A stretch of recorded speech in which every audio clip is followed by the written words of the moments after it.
ഉപയോഗിക്കൂ cereals Carol homeo വളം.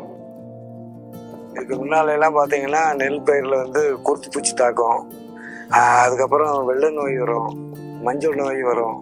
அதெல்லாம் இப்போ இதெல்லாம் நிறைய பிரச்சனைகள் நாங்கள் சந்திச்சிருக்கோம். ஆனால் அதெல்லாம் ஓவர் கம் பண்ணுறதுக்கு பூச்சி மருந்து தான் வாங்கி அடிச்சிருக்கோம் இது வரைக்கும்.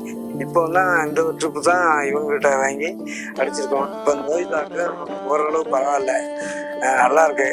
அதனால இனிமேலும் வாங்கி அடுத்த ட்ரிப்பு நல்லா தெளிக்கணும்னு நான் நினச்சிக்கிட்டு இருக்கேன்.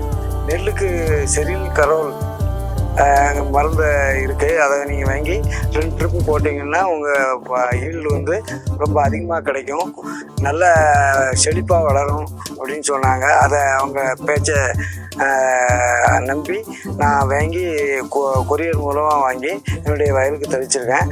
அது நல்லா ஈல்டு கிடைக்கும்னு நான் நம்புகிறேன்.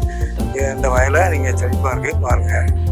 നെൽകൃഷിക്ക് ഒരു ഏക്കറിന് 1.5 ബോട്ടിൽ 200 ലിറ്റർ വെള്ളത്തിൽ 40-ാം ദിവസവും 60-ാം ദിവസവും അങ്ങനെ കണക്കാക്കിയിട്ടാണ് നമ്മൾ ഉപയോഗിച്ചത്. കഴിഞ്ഞ വർഷം ആദ്യമായിട്ടാണ് ഞാൻ ചെയ്തത്, ഒറ്റ പ്രാവശ്യമാണ് അത് ചെയ്തത്. എങ്കിൽ തന്നെയും എനിക്ക് നല്ല റിസൾട്ട്, അതായത് അപ്രോക്സിമേറ്റ് ഒരു 15 കിൻഡൽ കിട്ടേണ്ട അടുത്ത് 22 കിൻഡൽ നെല്ല് എനിക്ക് കിട്ടി.